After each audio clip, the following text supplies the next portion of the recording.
Bienvenue sur Only Up to You saison 2. Vous recherchez des coups de boost, de la motivation et du bousculement en toute bienveillance? Ça tombe bien, c'est ma passion.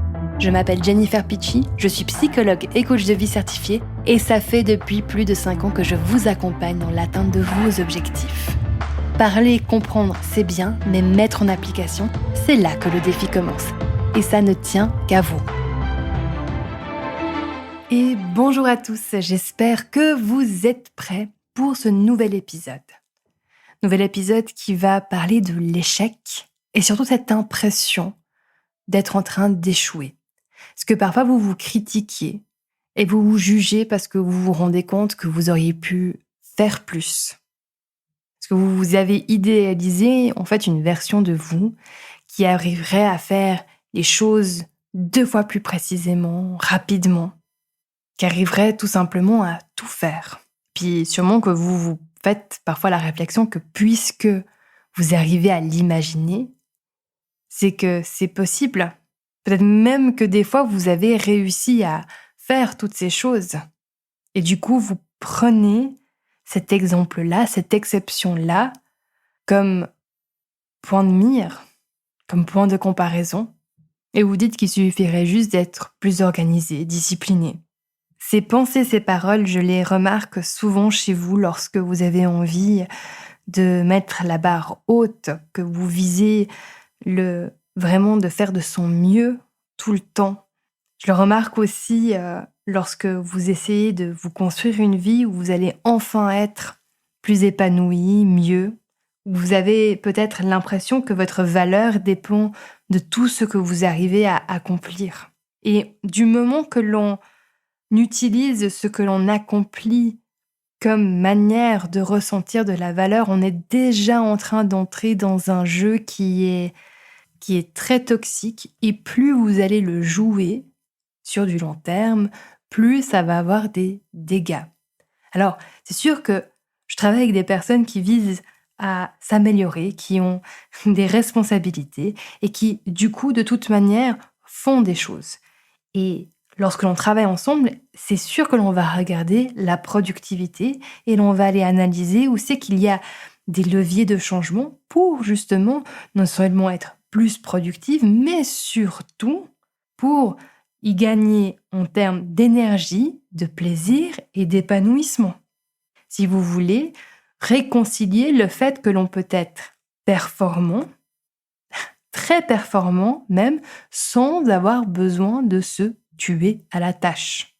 Et même d'ancrer en nous que si l'on est en train de s'épuiser et de se tuer à la tâche, c'est que notre stratégie est fausse et que c'est à nous, du coup, de prendre la responsabilité, que ça devienne presque une mission d'aller découvrir comment être productif, efficient, sans se bousiller la santé.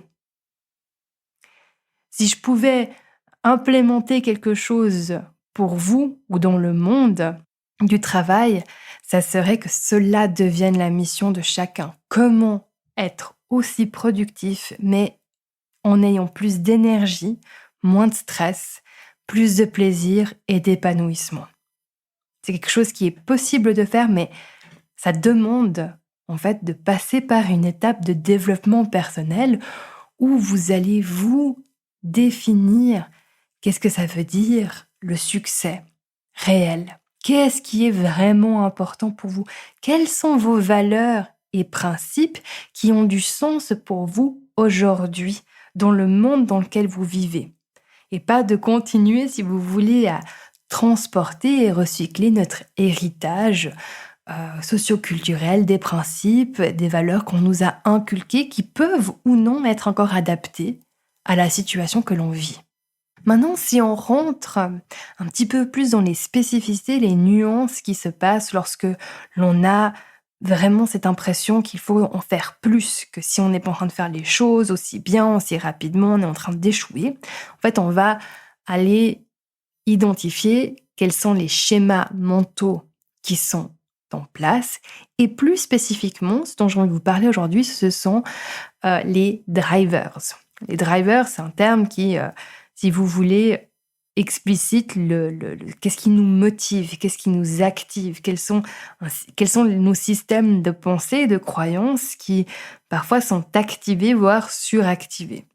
Donc les drivers, il y en a plusieurs. Quand vous faites le programme d'auto-coaching Unlocking You, vous allez les découvrir, il y a des tests, on va en parler. Je veux dire, ça fait partie justement de cette étape de se connaître, de se reconnaître, de s'accepter, de s'accueillir avec nos drivers et aussi du coup de mettre un petit peu des garde-fous pour nous dire « Oula, en fait là, il y a mon driver qui est en train de s'activer, limite qui est en train de surchauffer. » Donc concrètement, c'est comme si vous êtes bloqué sur un système de pensée, comme par exemple, il faut toujours que je fasse de mon mieux et mon maximum, et que ce système-là de pensée est comme figé, que vous le répétez en boucle, et ça fait en fait l'effet d'un conducteur qui fait une entrée d'autoroute en étant encore sur la deuxième vitesse. Donc concrètement, ça fait beaucoup de bruit, ça brûle pas mal d'essence, mais vous n'avancez pas. Parce que tous nos systèmes de pensée ont une limite, on va dire, sur à quel point ils sont impactants et utiles par rapport à où l'on en est dans notre vie. Pour revenir à cette notion de productivité et de ces drivers, eh bien, il y a par exemple le fait de mettre la barre trop haute. Et on oublie de se poser la question, mais en fait, est-ce que c'est réalisable là, concrètement?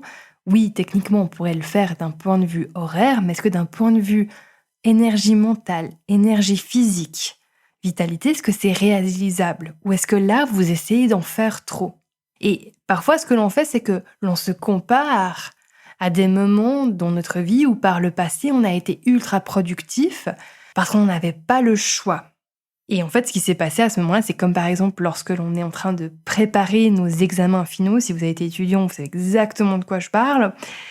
Tout d'un coup, on a cette capacité, les quelques jours avant, à être ultra concentré, à être à fond dans nos examens. Et puis, ça peut créer cette illusion qu'il serait possible d'être productif comme cela 24 heures sur 24. Alors que pas du tout.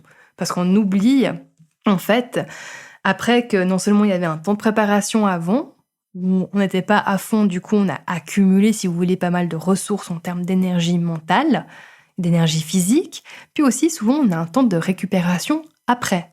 Et quand on va dans la vie d'adulte plus tard, étrangement, on oublie de s'octroyer aussi des temps de récupération. Le repos, la récupération, ça fait pas partie du truc, alors que ça devrait tellement faire partie des stratégies, en fait, de tout un chacun. Je veux dire, le repos, la récupération, c'est comme une nourriture de bonne qualité, c'est pas quelque chose qui se mérite. Ça devrait faire partie de la vie. Point. Ça devrait être un non négociable. Bon, on a encore du progrès à faire. Mais si on prend cela par rapport aux drivers, souvent, chez une personne, ça va être les drivers de faire les choses le plus rapidement et efficacement possible qui vont être très actifs. C'est ce qu'on appelle les fais vite. Et du coup, la personne qui a le fais vite comme un driver principal va aborder en fait ses journées, les situations, en se disant je peux faire tout cela très rapidement. Et du coup, elle ne va pas nécessairement écouter ses besoins. Quitte à parfois dépasser ses propres limites. Et ensuite, à ne pas se donner le temps de récupération qu'il lui faudrait pour pouvoir récupérer. Donc c'est comme ça que l'on peut commencer à créer un début d'épuisement. On peut aussi avoir la version de faire les choses de manière trop complexe. Et donc ça, justement, ça peut être les conséquences d'un driver, d'un système de croyances et de pensée qui vient des « fais plus d'efforts » et « fais toujours de ton mieux ». Quand une personne a un peu ces systèmes de croyances-là qui lui sont inculqués, qui sont implémentés en elle, ça va littéralement donner cette envie, cette impression que peu importe ce que la personne est en train de faire, elle doit toujours faire de son mieux et faire un maximum d'efforts.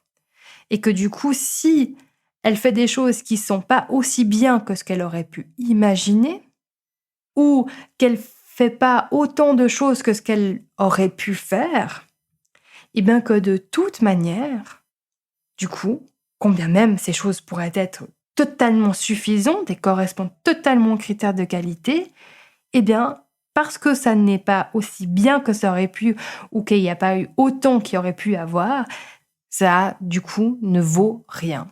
Puis du coup, il y a aussi un autre driver qui peut venir un petit peu bousiller les choses, qui vont vous donner l'impression qu'il faut que vous puissiez faire les choses tout seul. Et que du coup, on ne doit pas déranger et imposer des choses aux autres personnes parce que ça ne serait pas gentil. C'est justement le driver du « sois gentil, embête pas les gens ». Donc, si en disant cela, vous êtes reconnu dans plusieurs de ces drivers, peut-être même dans tous, c'est normal parce que ces drivers-là, en fait, on les a tous à l'intérieur de nous. Maintenant, la différence que l'on peut voir potentiellement, c'est qu'il y a certains drivers qui sont peut-être plus actifs en nous que d'autres. De manière générale, plus on va être stressé, plus il est possible qu'on ait des scores très élevés sur certains de ces drivers. Donc, il y a des tests en fait que l'on peut faire et on va remarquer en fait à quel niveau on est. Quand on dépasse un niveau, c'est généralement le signe qu'il faut peut-être aller faire des réajustements parce que là, on est littéralement, c'est l'image qu'il faut avoir en tête, en train de conduire notre véhicule, donc nous-mêmes, dans le courant de la vie, en n'étant pas sur la bonne vitesse. Et on essaie d'accélérer, d'être dans le courant, d'être en même temps que les autres, mais on doit juste changer de vitesse. Et donc, du coup, de faire ce travail intérieur pour aller ajuster ou changer nos systèmes de pensée et nos systèmes de croyances. Mais en attendant de faire cela, ce que je vous invite à faire, c'est d'apprendre à être satisfait au maximum de ce que l'on arrive à accomplir et à valoriser cela. Pour apprendre à le faire, donc c'est une compétence, d'accord ? Ressentir de la satisfaction, c'est une compétence. Ce n'est pas un trait de personnalité, c'est pas quelque chose qui est naturel, c'est quelque chose qui s'apprend et que l'on doit entraîner. Et ce que vous pouvez faire, c'est de prendre quelques instants, ce soir, par exemple, peut-être en faisant ça là sur quelques minutes, de repasser toute votre journée et de prendre conscience de tout ce que vous avez accompli durant la journée, de valoriser cela. Et vous allez prendre conscience que même si vous avez l'impression de n'avoir rien fait, qu'en fait, sûrement, vous avez fait pas mal de choses. Et le fait de prendre le temps de juste les remarquer, peut-être même de les verbaliser, de les noter, vous allez commencer à créer une alliance avec vous-même.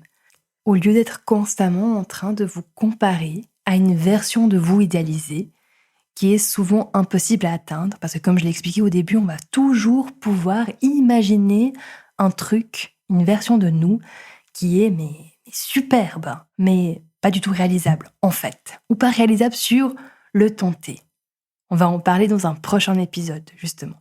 Donc offrez-vous le cadeau de la reconnaissance, car vraiment c'est en se reconnaissant soi-même que l'on devient entier. Et promis, c'est lorsque l'on est entier, aligné, que l'on est de toute manière plus productif, épanoui et satisfait. J'aimerais vraiment que vous vous placiez comme intention d'être non seulement ultra productif, mais en plus épanoui, satisfait et ressourcé. C'est toutes ces choses à la fois, d'accord ? Ce n'est pas une à la place de l'autre.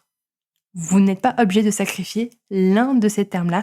Et si vous avez envie de changer les termes, utilisez vos propres termes, alors tant mieux, c'est déjà le premier signe que vous êtes en train de vous réapproprier les rênes de votre propre vie. Avec ça, je vous souhaite une merveilleuse semaine. Prenez super soin de vous et à tout bientôt. Hey, n'oubliez pas de vous abonner à la chaîne et à la newsletter pour être tenu au courant des nouveautés. Vous avez toutes les informations en note de podcast. Si vous êtes prêt à investir sur vous-même, le programme Game Changer est fait pour vous. C'est un programme premium exclusif qui va vous donner les clés réelles du changement. Rappelez-vous, c'est à propos de ce que vous faites, pas de ce que vous auriez souhaité faire. Et ça ne tient qu'à vous.